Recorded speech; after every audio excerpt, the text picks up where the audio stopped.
Good morning, or depending on when you're watching this, good afternoon, good evening, or good night. My name is Ross, and as always told out of Voice of Radio, so today we need to take a good old look at the top 10 cards in terms of value from Silver Tempest. Now, couple of caveats before we get going here, because this is very, very, very important. First of all, this is a pre-release, as in the set's not actually out until this Friday. So around about when this video is, I don't know exactly when this video is going up, but it'll be around about now. These are going to change. These are going to change dramatically. So for the time being, I'm going to give you the prices as they are at the moment. They are starting to fall. We'll talk more about that next week. We'll look at how far they're falling, etc. Please, please, please do just bear in mind that these are going to be falling dramatically, and some of these, as I'm going to mention in this video, I do very much see them dropping off as we go. Good. So, it is worth noting before we get rolling, the regular Lugia V, the V-Star I should say, the really good one, that's like a $30 card at the moment. It didn't quite make the list, but that is one you absolutely want to pull. As a fun little fact, in probably a couple hundred packs near enough, outside of Pokemon Go, I have never pulled an English language V-Star from a pack. And I've opened a couple of boxes. I've opened Elite Trainer boxes, free pack blisters, random packs, build and battle boxes. I have opened a lot of cards since Brilliant Stars came out. I have never opened an English language V-Star in a regular set, although as you'll see from my Pokemon Go openings, I have opened some in Pokemon Go, but that's a special set, so I don't necessarily count it. It's weird, ladies and gentlemen. It's definitely weird. And the other honourable mention, which I'm not actually putting on the list, is Friends in Gala. Now, this is currently showing as a $30 card, like the numbers 9 and 10 on this list, like the Lugia I've just mentioned, but there is zero chance this stays at a $30 card. This is definitely overvalued at the moment. Because if we look at the trainer gallery from the first 3 sets, we've had them since Brilliant Stars, the number one supporter in the trainer gallery is Gloria. It's a $12 card. And Gloria is actually more expensive than Friends in Gala in Japanese. There is no way Friends in Gala ends up as more than a $15 card. It actually does miss this list on its own, but even if it didn't, I probably wouldn't put it on the list. It wouldn't be right. So in at number 10, we've got CANDICE, and I'm going to put both the full art and the rainbow rare here at around about $30. Because they at the moment are trending at about the same value, and I don't want to give CANDICE 2 spots on the list. That seems to be a little bit cheeky. All these values, I should say, are too high, except for maybe number 1. We'll get there in a minute. But it's CANDICE. It is one of the most popular cards from the relevant Japanese set, that being Paradigm Trigger. It is a very valuable card over there, not to the same level over here, nor will it be. We've talked recently about the fact that supporters generally don't tend to be, but it's still CANDICE. She's still pretty cool. I'm still genuinely a little bit Paradigm triggered that we've got CANDICE, which could have led to a new Mamoswine, but didn't. Boo, hiss, etc. CANDICE is a nice enough card. Let's look at the top 7 cards of your deck, find water Pokemon and energy, grab them into your hand. It's all fine. But I do think it's fair to say that it's the popularity of the supporter rather than the actual playability. In at number 9, we've got the full art of Lugia V. And to put it simply, this is, as it stands at the moment, the fancy version of Lugia V. And Lugia is a great deck. We're going to talk about this over the next couple of days. Lugia is a phenomenal deck as it stands at the moment. It is far and away the best deck in the game. So you give me a full art of Lugia V, yeah, that's a pretty big deal, ladies and gentlemen. That's a pretty big deal. In at number 8, we've got the Serperior V from the Trainer Gallery, currently sitting there as a $35 card, although, again, I think all of these, especially the Trainer Gallery, are way too high. Serperior V is not good in the same way that Lugia is good. I mean, Lugia V isn't really good, but the V-Star is stunning. Serperior V isn't very good, and a V-Star isn't very good, and none of this really matters, because the artwork, which has got Rosa on, which is not nothing, is absolutely beautifully, wonderfully over the top stunning, and this is very much a case of artwork. Serperior's kind of popular, Rosa's very popular, but this artwork is stunning, and that puts it in at number 8. In at number 7, we've got the alternate art of Skuntank V, currently trending at about a $40 card. And it is worth noting, if you look at sites like TCG Player at the moment, which is always a good one to look at, the values are dropping. Not fast enough, they've not completed their drop, but if you go and have a look, they are dropping pretty fast. This is a topic we're going to address properly next week, but this is very much a case of, it's an alternate art, and the pull rates for the alternate arts are quite low, and they're all kind of beautiful artwork-wise. I actually really like Skuntank V as a Pokemon, as a card, because it's got a really, really nice attack that does 150 to a Pokemon if they retreated to the bench this turn. I actually really, really like it. Just as a card, I'm going to put it in some decks and see if I can make some fun with it. But this is here not because of that, because most people don't like it as much as I do. It's here for the artwork. And you know what? That's okay, ladies and gentlemen. That's okay. In at number 6, we've got the Trainer Gallery Rayquaza V Max.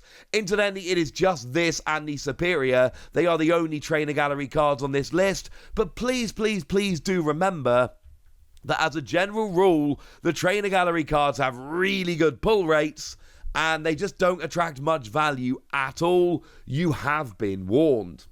But this is just a beautiful Rayquaza. And Rayquaza is a very, very, very, very popular Pokemon. One of the most popular Pokemon. So you put that beautiful artwork with Rayquaza and it's great. It's a card that's been out for a while. It's one that had potential. I always thought it was going to end up being a good deck. And it has had a few little results here or there. But I'm not going to pretend it's actually been a good card which has seen a bunch of success. It hasn't. I wish I was right about the fact that it was going to be good. I wasn't. Sorry, ladies and gentlemen. But you know who's more popular than Rayquaza? Lugia. Now, in at number 5, we've got the Rainbow Rare and Gold version of Lugia. I'm putting these nominally at $80, but they're not going to end up close to that. Actually, they could, to be fair. The thing is, Lugia is so good.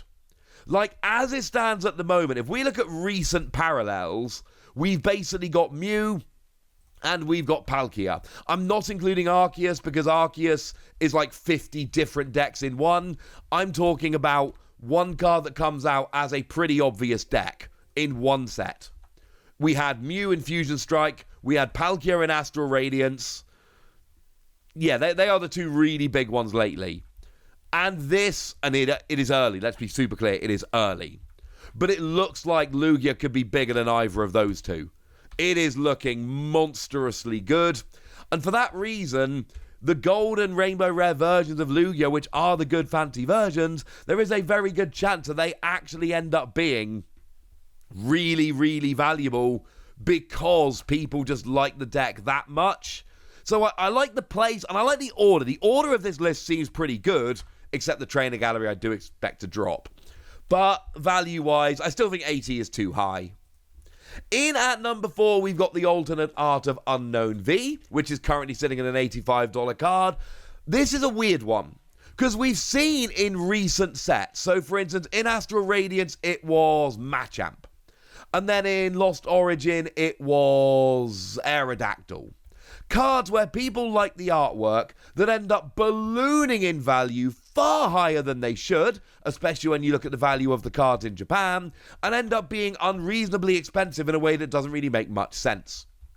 Maybe Unown does that. Maybe Unown is the that for this particular set.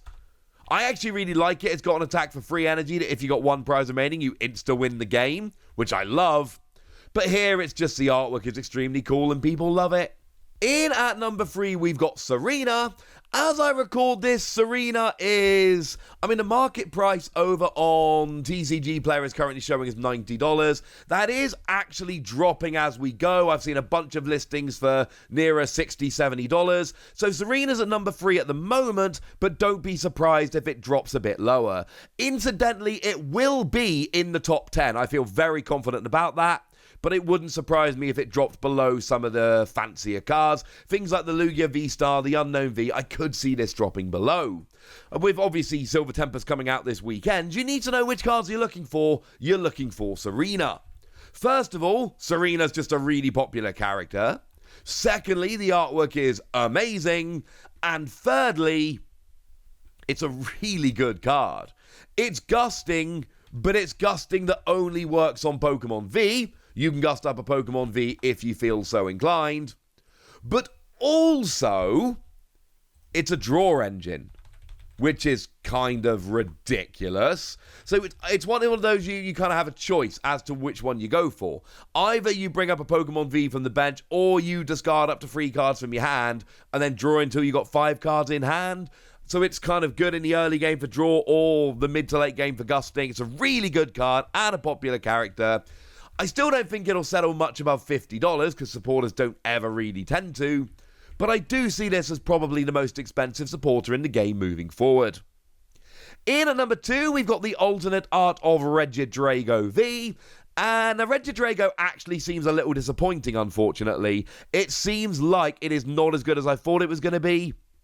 It is not setting the competitive game on fire in Japan. I was wrong about that. I really genuinely thought it would. Turns out it's not. However, this is still a beautiful alternate art. You've still got Lugia flying in the corner. I think $110 is too high, and I do expect this to drop, but it is still a beautiful alternate art card.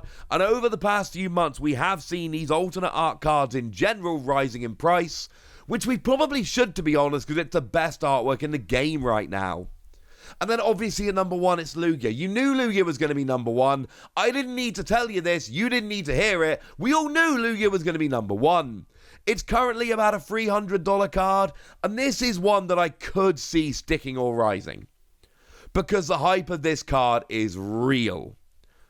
I don't know if 300 is too high. I don't know if it's too low. As it stands, since release, it's basically just dropped from $400 to $300, but we will have to see what happens. The next couple of weeks are going to be really interesting. But one thing that I do feel extremely confident about, like super properly confident about, is that there is almost no chance any other card in the set overtakes this. This is going to be number 1, and probably by a bit of a mile.